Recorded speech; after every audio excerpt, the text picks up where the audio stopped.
How many of you watching this video today, I know the purpose and reason why you have tuned in, are looking for a better way of life, one in which you can cut the chains from having to sit at a desk working 8, 9, 10 hours a day, that 9 to 5, some of you working shift level jobs just to make ends meet or pay the bills, right? Maybe some of you have some comfy jobs sitting behind desks, but you're probably tired and you sitting behind that desk, just routinely doing the same thing. It's like redundant every single day, and you're looking for a different avenue or way of life to be able to control your own destiny and make the kind of money you always been looking to make, right? So maybe you have a goal of making $500 a day or $1,000 or more a day, okay? I'm going to show you just a simple pullback trading strategy, one in which I personally trade using supply and demand to key areas of aggressive selling and buying, okay? I talk about it lots of times here on this channel because I want people to become consistently profitable in doing so, all right? The way I trade is using multi-chart confluence, scaling down, basically using top-down analysis from a higher time frame and scaling down to a lower time frame chart. Confluency is important because the more that you have confluence on your side, it's going to provide more confirmation for you to, or a signal for you to take a trade, whether going long or short at an area of supply or demand, okay? I'm just going to show you kind of in a nutshell. Most of you probably are already familiar with the term supply and demand and how to trade it. Those who aren't and you're still learning, please spend some time watching the videos here on the channel, because I can tell you right now, if you do, your answers to the questions you have will more likely be answered, okay? Now, if you're interested in pursuing a more in-depth verse of really understanding the trade breakdowns or receiving more information surrounding the strategy or personally how I trade, you may want to think about becoming an ultra elite member. What you get out of that is so much valuable information. You get my trade breakdowns, my video playlist, the great video that I covered on market structure, because that's the key. That is essential to master, is that one concept of market structure. But you also receive the live recorded trading sessions where I record my sessions each day.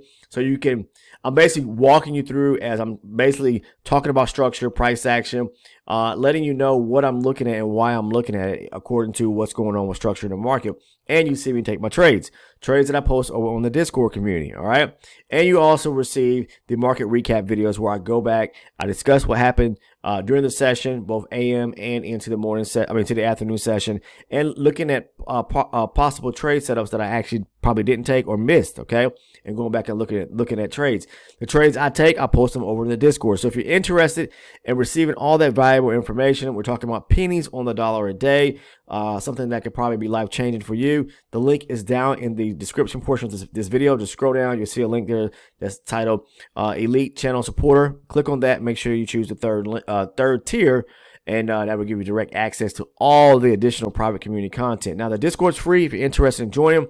But let's go ahead and jump into today's video talking about pullback trading and a strategy that is very effective, all right? Now, first and foremost, when I come to my charts, what I'm looking at is I'm looking at a higher time frame or higher base chart, all right?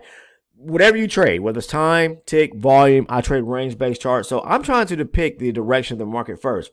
If we are bearish and moving to the downside, the only thing I really want to be looking at when I start to scale down to my lower time frame chart is opportunities to go short, because the higher time frame is really telling me that the market is trying to push lower.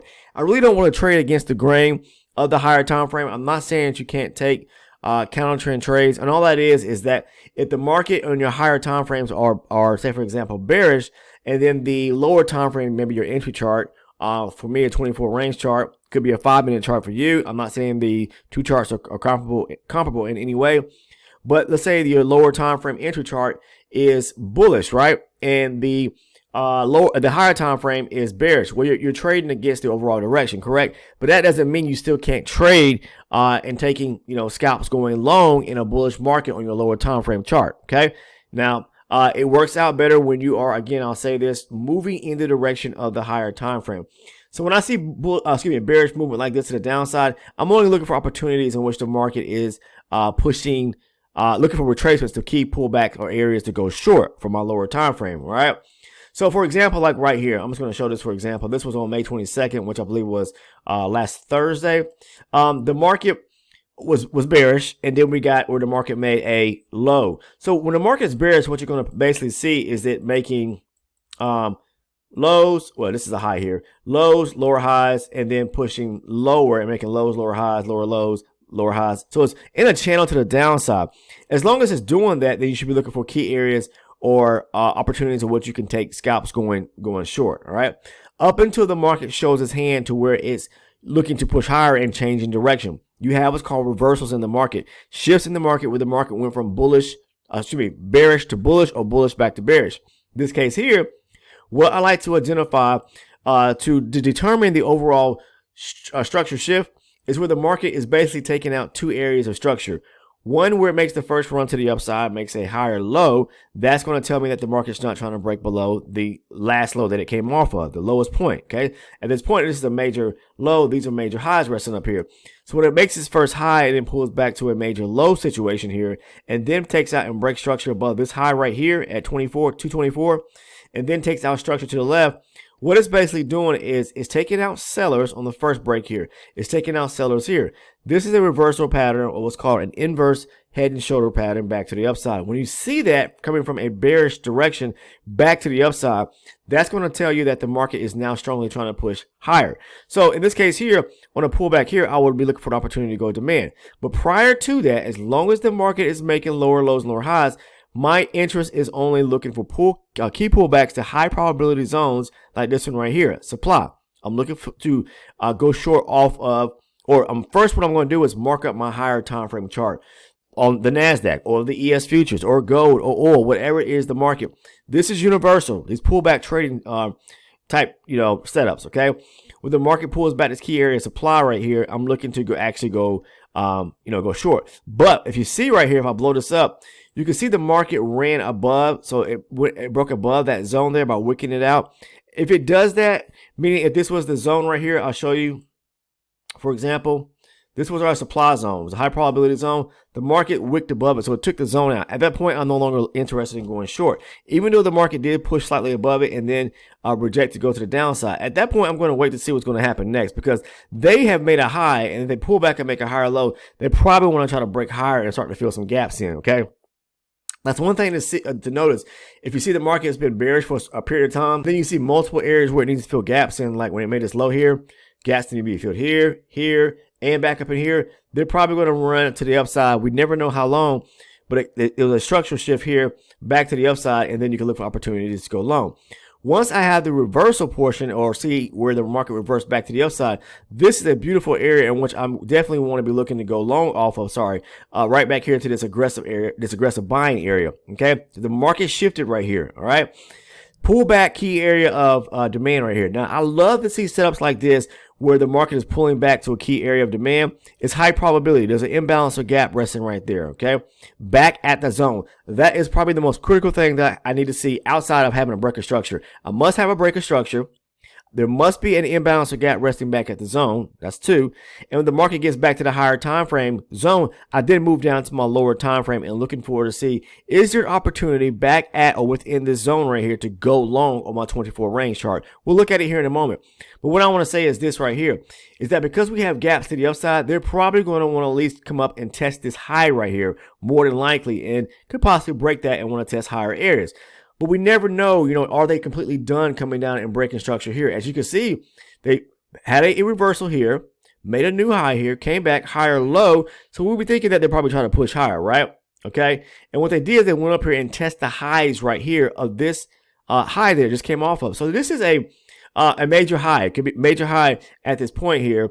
And what they did was they came down and they broke this major low, this area structure below. So that's a nice break of structure to the downside. So let's say, for example, I'm just going to say this, right quick. If they came up here and they took out this area of structure right here, that'd be a nice area for pullback to go long. Just want to show you that, okay? But this was a nice pullback. A nice break of structure below this low here after they kind of pulled back, reversed here, and then broke structure lower. If the market would have done this right here, I'm going to show you an example. This was a push up, okay? Well, let's do it like this. High, higher low, breaking structure above these highs and these highs, came back. Came back and made a higher low, right? We didn't break this high here, so now we're making lower highs, and then it comes down and breaks structure right below these areas right here, below this low right here. Guess what I'll be looking for? A pullback to this key area of supply right here at that point. That's how you trade supply and demand.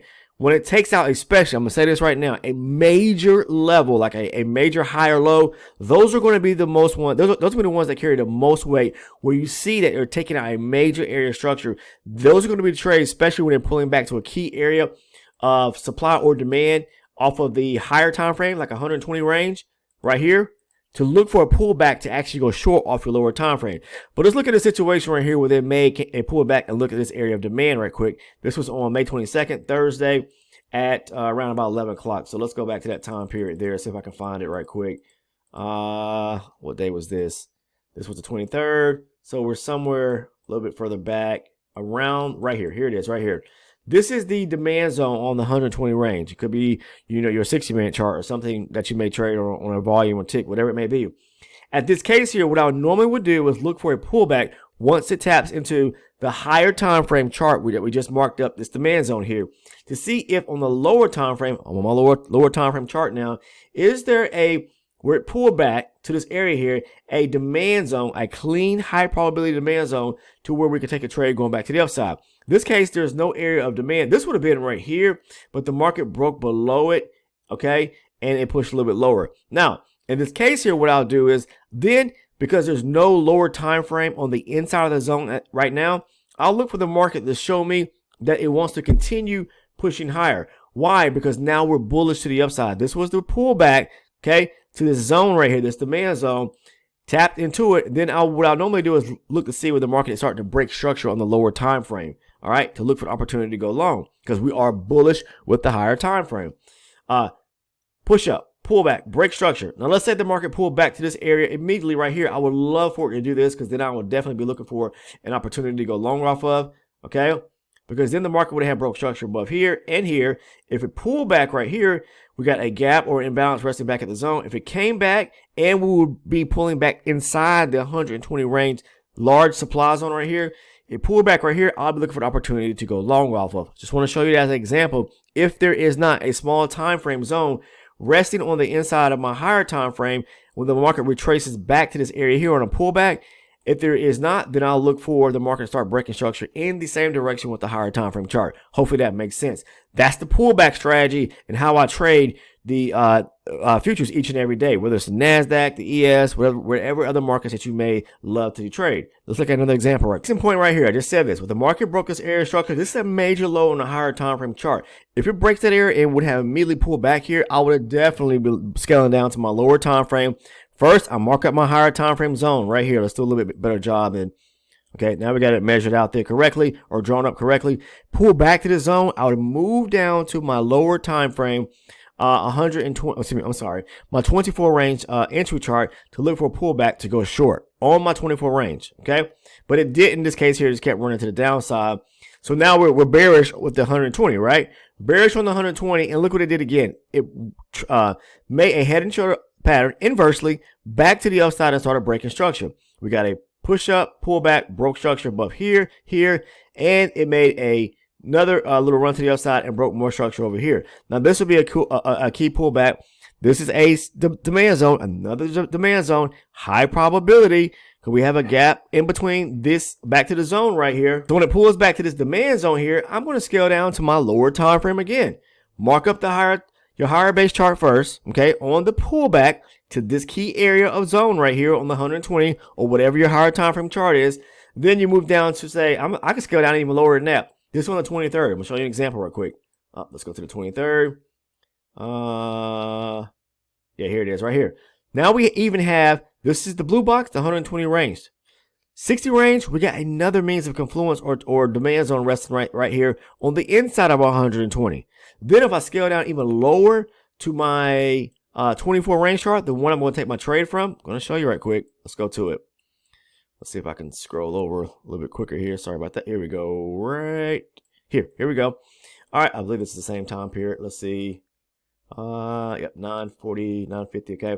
All right. So now we're on the lower time frame chart in which we're looking to take a trade from 120 range demand zone, 60 range demand zone. Now look, we don't have a high probability 24 range demand zone resting on the inside.